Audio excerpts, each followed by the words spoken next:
who do not speak the language, who do not have access to the resources as many of us do. And so having a lifeline like us has become integral and has become a strength for them.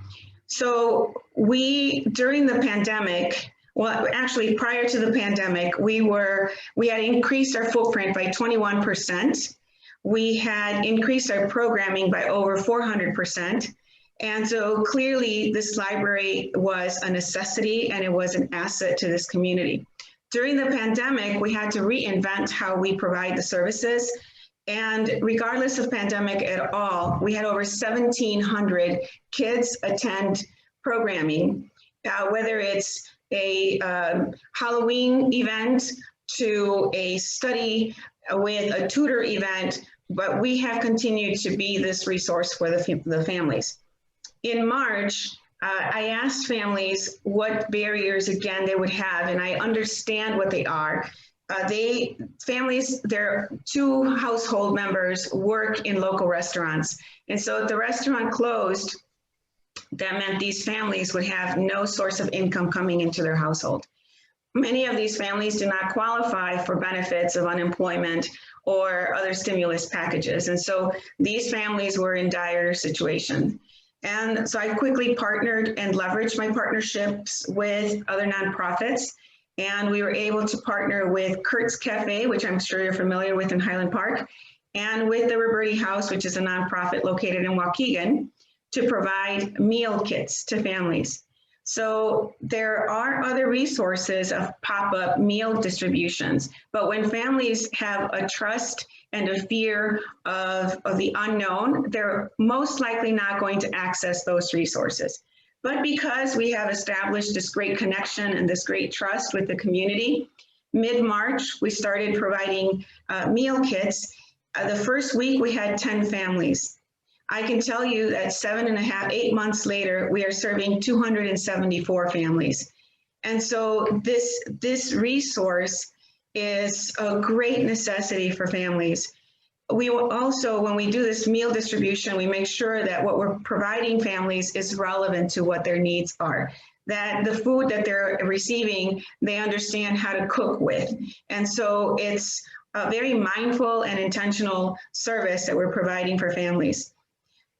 With the work that I have been doing, I have been partnering very strongly with Lake County Health Department and the Lake County Board to mitigate COVID.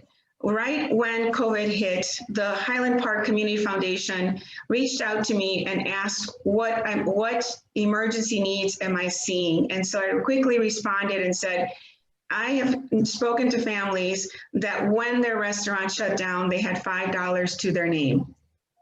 Certainly, they were not going to utilize $5 to purchase masks or hand sanitizer. And so through the Highland Park Community Foundation, we received a $5,000 grant that allowed us to purchase and put together an extraordinarily well put together PPE kit for personal protective equipment that included thermometers, gloves, masks, hand sanitizer, house disinfectant, and most importantly, educational material, because we knew that these individuals are frontline workers. They're working in industries where they're always going to be placed in a more complicated situation than many.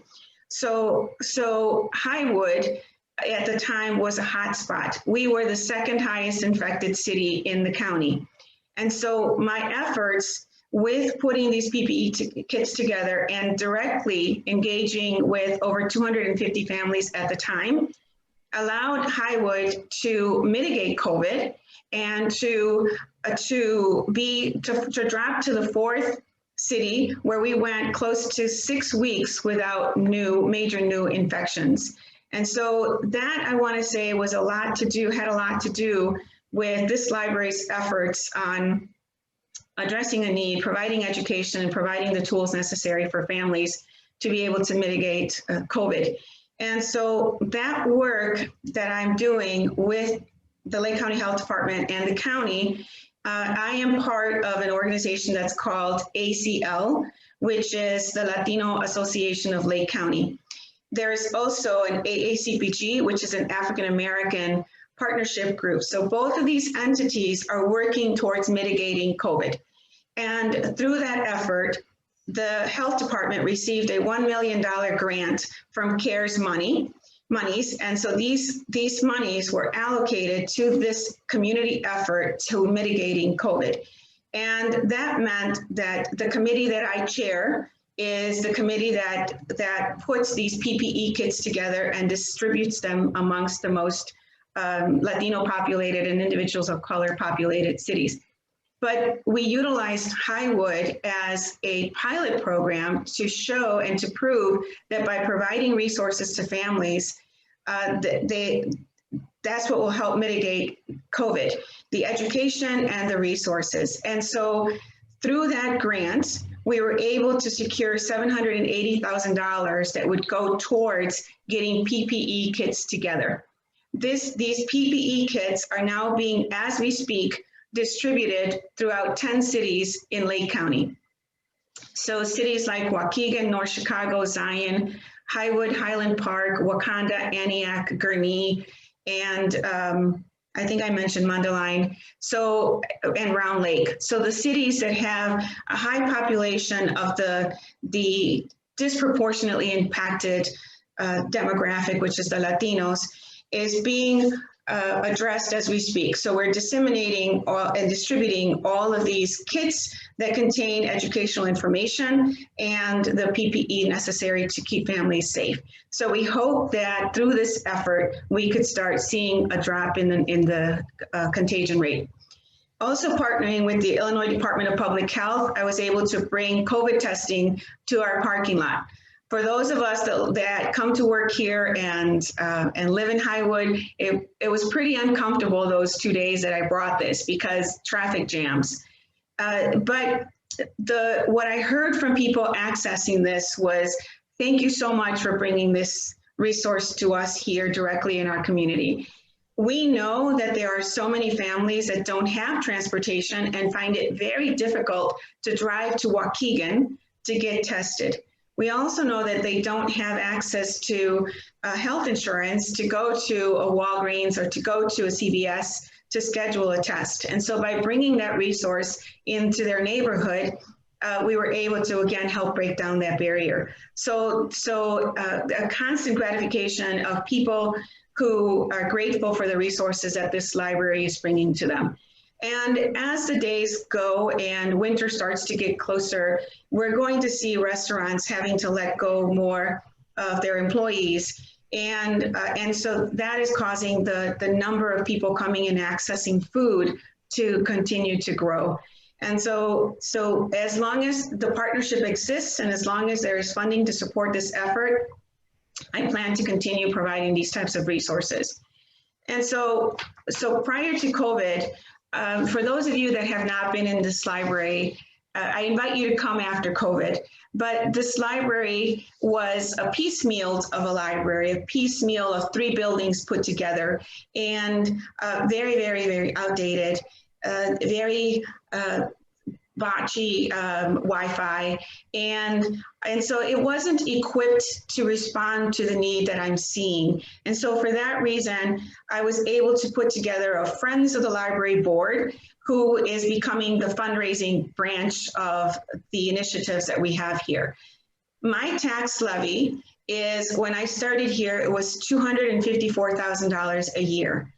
And so I understand that, you know, Highwood is such a small community, and of course our tax levy is not going to compare to our neighboring communities.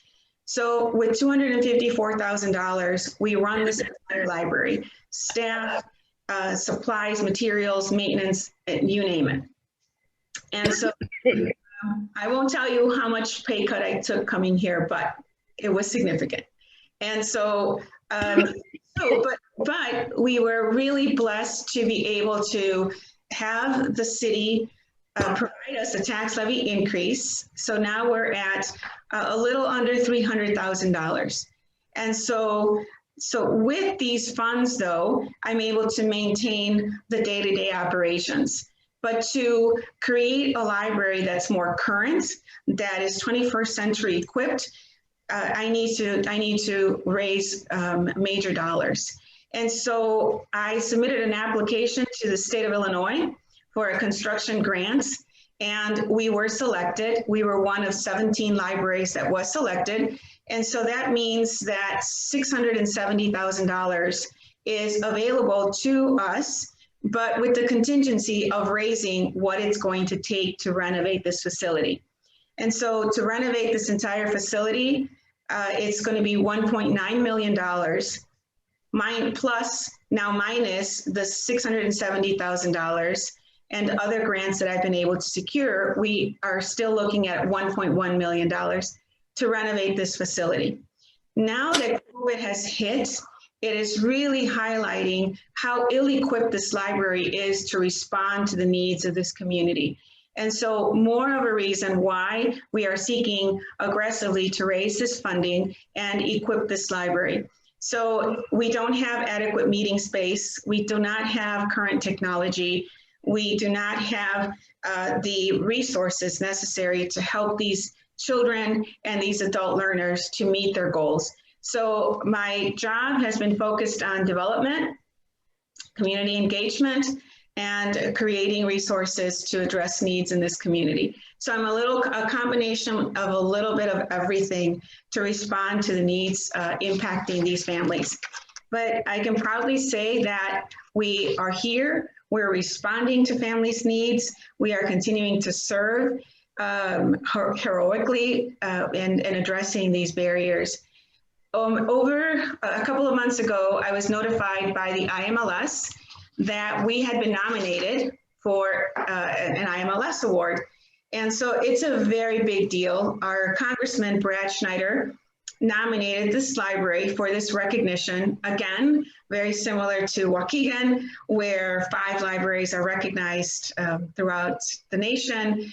We submitted our application, we have our fingers crossed, and in the spring, we will know if we get selected. If we get selected, then it'll be my round 2 to the White House, hopefully.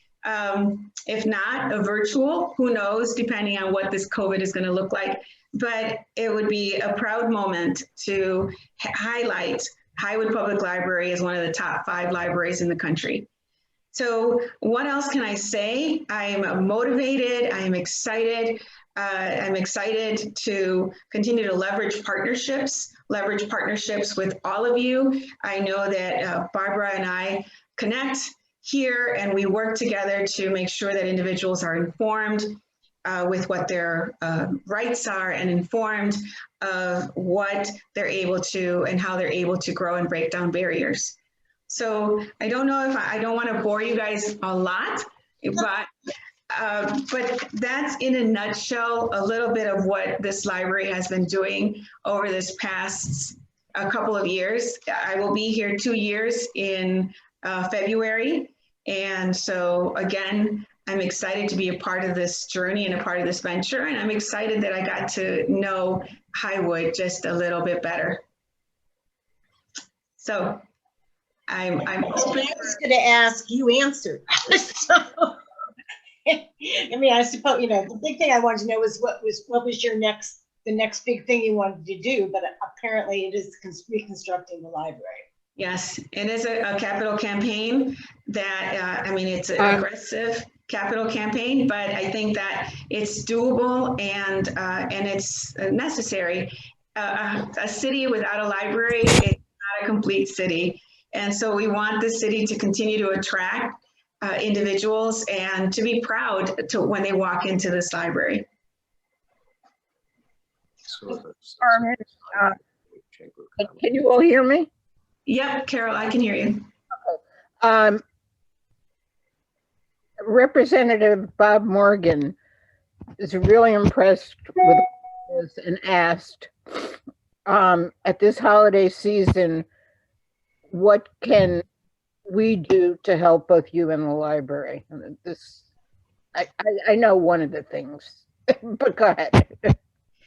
Well, thank you, Carol, and thank you, Representative Morgan. I had the pleasure of meeting the representative and connecting with him and sharing with him as he toured this facility and me highlighting why this library is so desperately needed in this community and also desperately needing to be upgraded. So if you were to ask me what I need right now, I would reply to you and say, I will be kicking off a capital campaign with the goal of raising $1.1 million to renovate this library. That is top priority for this library because earlier today I had a conversation with a potential donor, and he asked me, what would you say, or what percentage of people would you say, if you didn't exist, would access neighboring libraries? And I said, what I will say is that 40 to 47% of the people that I work with would have no library to access. And so certainly these individuals that we work with do not have transportation. So going to a beautiful neighboring library like Highland Park or Lake Forest or other libraries, they would not have the ability to access. And so this is their neighborhood library, their neighborhood resource center. And so I feel very strongly that we need to equip this facility with the resources necessary to respond to these needs. And what I have shared with you are genuine stories of success. The students that have gotten their GED, there's no turning back. They have goals, they have a growth that they want to continue, and their ultimate goal is to get their kids on that same trajectory. The individual that now can vote, we've changed her life. The individuals that are learning English, we've changed their life. I will tell you a story that happened this morning. This morning, the school district reached out to me and said, Carmen, we need to figure out how to best partner with a family that we're working with. This family is new to this country. They have been here 7 months. They have a 7th grader who is completely illiterate, both in Spanish and in English. This child is clueless on how to utilize the computer, this child has no support right now from her family because her family is also illiterate. And I can't sit here and ignore that this child is my neighbor and does not know how to read and write and is in 7th grade. So I'm working to partner with the school district to find space for this in-person tutoring to take place, because this child clearly is not going to understand how to maneuver a computer if she doesn't recognize the letters. This is the type of families that we're seeing. 2 months ago, I was working with 2 families. These 2 families, and it's because the schools are closed right now and the social workers are not seeing these students in person. But we're here and we're seeing these students. These 2 families, again, have been here a little under 2 years, and they came, 4 kids walked into my library barefoot. And I wondered, well, why are you walking into the library barefoot? And so I sat with the little 11-year-old and I asked her, I noticed you keep coming in here without your shoes on. I could understand in the summertime and you would tell me that they were in the park, but now it's winter and you're walking in here without shoes. Tell me. So she said, okay, I'm going to be honest with you. I don't have any more shoes. The shoes I had no longer fit me, so I threw them away. And my parents don't know, they don't have money to buy me new shoes. Now, how do I go home at night thinking of these kids without shoes? So luckily, I've had some donors that have given me private donations to get some gift cards. So I told one of my staff members to run to Target and to purchase shoes and coats for these kids. And prior to giving it to them, I requested to meet with their parent. So the mom came in here and I said to her, there are resources available to you. There is the United Way 211. I'm going to give you this information. You contact them and they will source out resources to address your underlying needs, regardless of your status. And so she looked at it and she said, this isn't the same as calling 911, right? So I get it. I understand that fear. And so I reassured her that it wasn't. And so luckily now these kids have what they need. But we've become that lifeline in this community. And I see the results of that lifeline. I see people are being more, they're having better access to resources. They're trusting more readily. They're willing to learn, and they're willing to follow protocol. They're working towards mitigating COVID amongst them. I mean, what can I say about this library other than it deserves to be recognized, and it deserves to be renovated so that it is equipped with the meeting room spaces necessary. And so if I am successful, I have till June 30th of next year to raise the funding.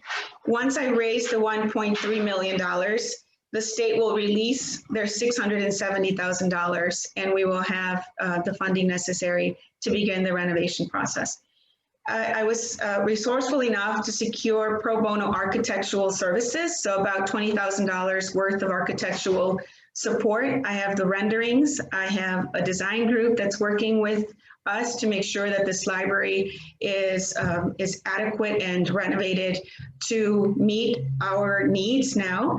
And so it all depends on how quickly we raise the funds that we will begin the renovation project, and hoping that in 2022, we will have a library that all community members here could be proud of.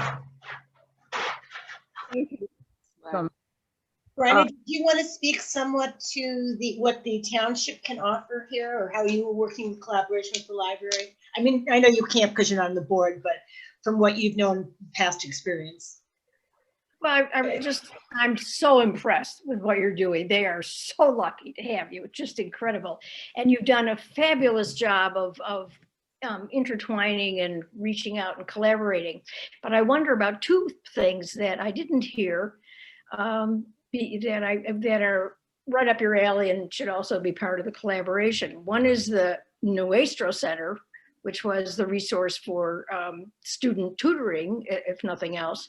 And the other, of course, is Moraine Township, which now has, I have to give you the right number, guys, $300,000 or $400,000 has come in from donors. I've been doing the database for Ann at the township, and it's the generosity of the community who don't want anyone to be hurt and want to protect all the people and who have, you know, an open door. So I've said enough. What is your comment on those two things? So with Nuestro Centro, we partner very, very closely. I know the team very well. With Nuestro Centro, we partnered just a few weeks ago to bring the vaccine for flu vaccines. We leverage our partnership. We are actually in the middle of a conversation to bring the Highland Park High School cafeteria in partnership with us and Nuestro Centro to provide an additional food distribution site on Saturday. And so, yes, with Nuestro Centro, we are on a constant communication and partnership. The Nuestro Centro has a capacity there with the amount of individuals that they're able to serve. And so we leverage that partnership to be able to reach a broader demographic. With Moraine Township, Ann Bassey and I go way back to the Affordable Care Act. And so we know each other, we partner very closely together, and we do refer families. So I've given Ann, for example, the list of 70 individuals who do not have transportation, so that the township could communicate and work with these families to deliver food to their homes. And so in regards to families accessing resources, I know that Ann's team is working very hard to ensure the safety and the well-being of families. But as a community member, what I'm doing is reassuring families not to fear local government because of the public charge issue. And so it's a combination of efforts and breaking down those walls of fear. Yeah, they should know to be able to trust. Yeah. Moraine, it's nothing but outreach. And the kid with the shoes, I mean, that, for instance, they'd have paid for them. They'd have I'm sure they would have paid for that sort of thing. No one needs to go hungry, and no one needs to go without clothing. Right. I work very closely with Luis Gonzalez, who is one of the volunteers at Moraine, and with Pablo Alvarez. And so we leverage each other's support and partnership. I'm just glad you know about them, because it shouldn't all be on the library. That what you're creating is a fabulous community center. Yeah. They are so lucky. I remember when the library was an afterthought in the community and they didn't want to put any money in it. I've lived here 50 years. So I've seen all those additions, and yours is an amazing center. Great. Thank you. And that's actually the conversation that we're having with our board, is that when we do the renovation, we are looking to change the name to the Highwood Public Library and Community Center. So, yeah. Great. Wonderful job. Thank you. We have a question from Rhoda Pierce, who asks, when the renovation is complete, what changes will have been made to the current facility? So what we're looking to do is break down some walls and put up a meeting room space. So the most renovation piece would include the more equipped young adult services area and a children's learning center to have experiential opportunities. So I'm seeking to bring a partnership with the Coles Children's Museum so that we have an exhibit-like opportunity for these children. Many of these kids will probably never set foot in the Coles Museum or be having the opportunity to venture out to see what else is available and out there for them. So I would like to bring that in-house. So in the children's area, I'm looking to incorporate an experiential opportunity for them. And then in the adult services area, I'm looking to have a self-serve cafe to go with the theme of Highwood, and then more collaborative learning and meeting space. And certainly current technology. I hope that answered the question. Yeah. Back about a year and a half ago, when you were on a panel that we held at your library, the league held at your library with people from various community organizations, you can see how much time has changed. You set forth a list of the kinds of groups and activities that were going on in the library, and you've mentioned a few of them, but there were, like, you know, a cooking group where people exchanged recipes and a whole bunch of other things. If you can think of some other things that at least people could come in, I think people would be interested. Yeah, so one of my goals prior to COVID was certainly to bring in the cooking classes, to bring in the food handling requirements so that families could come, individuals that work in local restaurants could come and take that class here. We currently, I didn't mention this earlier, we partner with the Phoenix Clinic. The Phoenix Clinic comes here, well, they came here to do programs like Baby and Me and prenatal. We also partner with another organization called SGA, and so SGA also works with children ages 0 to 5.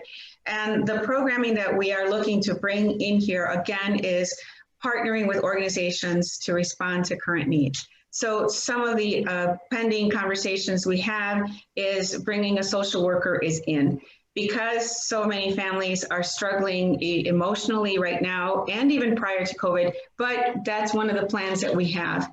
I didn't mention to you, often at the Waukegan Public Library, when I would bring some of these stories to my management team, they were like, Carmen, don't say anymore, it's just too much. But there are several families here whose their children tried to commit suicide over this pandemic. And so my thought is to bring the social worker is in and to continue to leverage and bring partnerships from other resources. I don't look to reinvent the wheel. I'm not looking to create programs. I'm looking to leverage partnerships and bringing those resources in-house. That's all I have. I think Leslie had a question, maybe. I did. As a retired business librarian myself, I'm wondering what you have done or are doing about collection development in the areas of Latina and Black collections. Yes. So I was able, again, because my budget is so small, I was able to get an anonymous donation that is allowing me to really extensively increase my Spanish collection.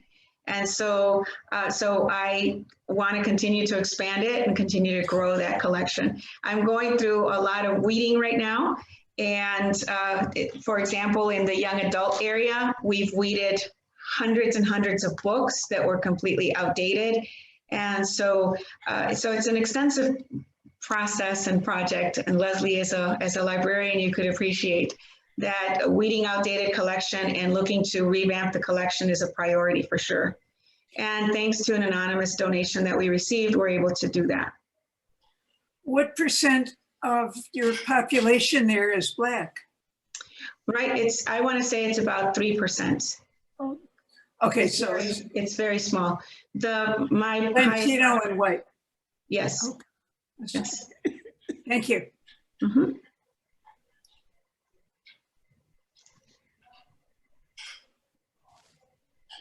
Anybody else have a question? Yeah, I've got a question. The high school has not just the cafeteria, which could help supply food, but have you looked at the possibility of, they have a cooking classroom there with a lot of stoves. You could do, I was thinking that there'd be two types of courses that could be offered through the high school. One is basically cooking lessons for home cooks, but also they could run some restaurant-oriented stuff like safe serve classes and some of the things that you need in the restaurant industry in order to work. So there's a variety of potential things that could be offered. They have some facilities, and have you had an opportunity to talk to them about that? Not yet, not yet. I do have a conversation pending with Dan, who is the cafeteria manager.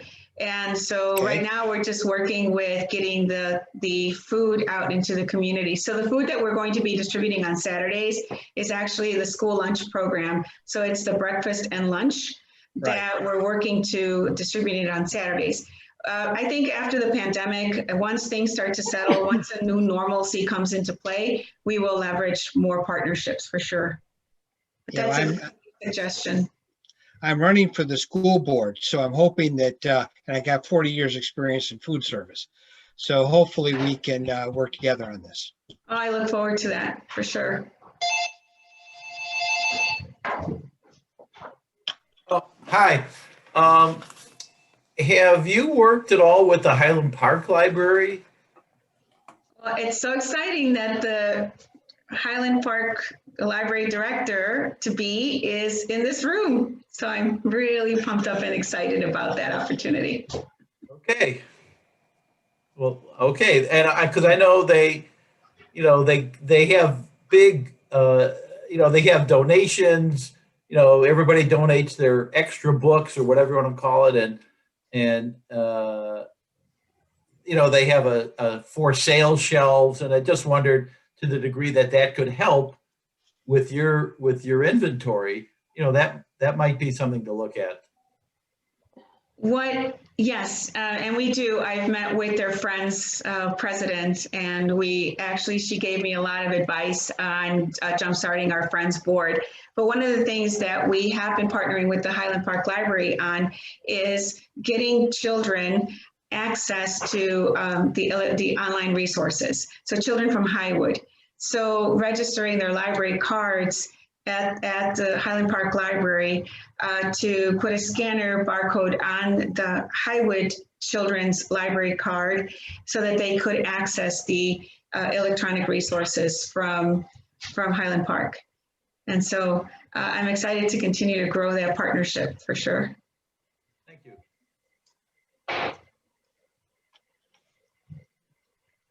Judy?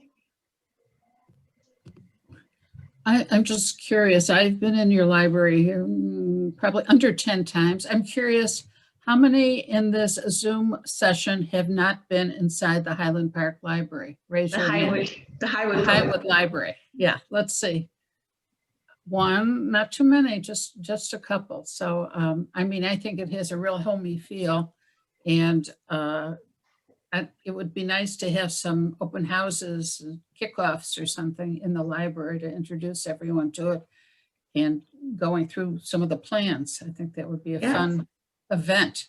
And I don't see that from the Chamber of Commerce. I think she's off the, Yeah. whom I think, Carolyn Surf. So, yeah. Once we could kick off the capital campaign, and that's what we're looking forward to, is scheduling tours and scheduling conversations so that, you know, we keep everybody safe, but at the same time, you're able to see the vision of what this library is going to look like in the near future. Good. Annette, I think you have your hand up. I just had a quick comment. When my mom moved here, I'm from Ohio originally, and when my mother was a reference librarian, and it was Highland Park Public Library was wonderful, but it was very set, and it was very difficult for her. And we came up to the Highwood Public Library, and I cannot begin to tell you how welcoming they were in terms of a reference librarian being willing to volunteer. And it was when we first came to the community, and I was, you know, wild about Highland Park, but it was so lovely for her to feel like she had her own place at Highwood Public Library. So I just wanted to thank you, because I think it's a very welcoming atmosphere, and I think with these upgrades, it'll be even more so. So I really commend you on all that. It's really great. Thank you. Thank you, Annette. I'm really extraordinarily proud of my staff. They have that customer service mindset and that willingness to really meet patrons where they're at. So I'm excited with my staff, and I'm excited with what the future holds for this library. And I'm excited, hopefully, to be able to go to the White House again in the near future.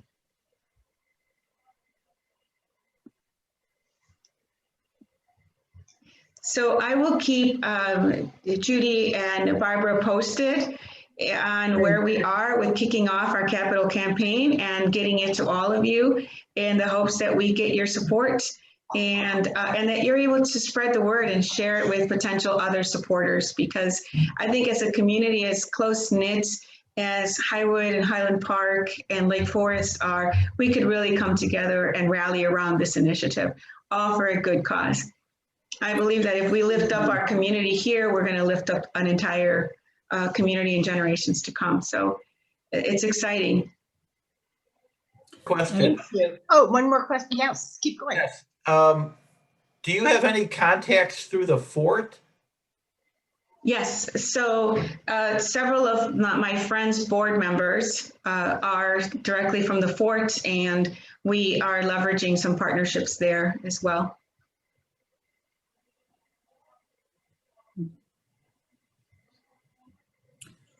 Well, we can all go down, I believe it's to the reaction button. Right. And we could do a little clap or thumbs up. Yeah, it doesn't stay on, I think. Well, but you know, even if we all just do it for a second. Keep clapping. Yeah, so This people has know. been great, Carmen. Just Thank you. I also want to call someone out in this group, and it's State Rep Bob Morgan. Bob has been such an extraordinary collaborator with this library, is very compassionate in his leadership, and has really allowed me the ability to feel listened to, and the ability to trust in his leadership to respond to needs in this community. So I want to thank him for his representation, and I'm just proud to be part of this whole community and seeing how this community responds to needs families are encountering. And coming from a state representative like Bob, and then our Senator Julie Morrison, they have been nothing but supportive of us. When we had our summer reading programs, it was Bob's office that came in here, and his team, and Bob and Julie serving pizza to families. And so to see a representative be intertwined in this community, and to see families that would otherwise fear of government be able to see him and Julie being feet on the ground and serving directly is very commendable. So I want to thank you, State Representative Morgan, for your support.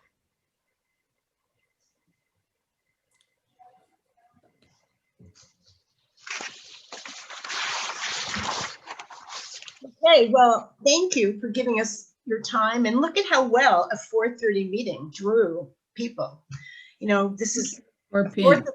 fourth of our membership at 4 o'clock in the afternoon is really great. So thank you for that, because that obviously this was such a compelling presentation. Yes, it was. Yes. So as we said in the beginning, some of you weren't here. Please feel free to hang around if anyone has any other questions from Carmen, or we could chat among ourselves. And And next year, hopefully there will be wine. Wine, yeah, I hope so. Maybe a little tequila here and there won't be bad either. Sure. okay. It is kind of shocking for us. Corona. We're whining. Again, I want to thank you for this opportunity. I'm here. I'm open to you coming and visiting the library, scheduling a tour with me. I'm completely excited to share the vision for this library in the near future. So thank you for this opportunity to be here with you, like Barbara and Judy said, on a Monday afternoon at 4 p.m. So Thank you. I wish you guys the best of holiday seasons and an extraordinary new year, a safe one at least. You too. Yes. Yes. Thank you.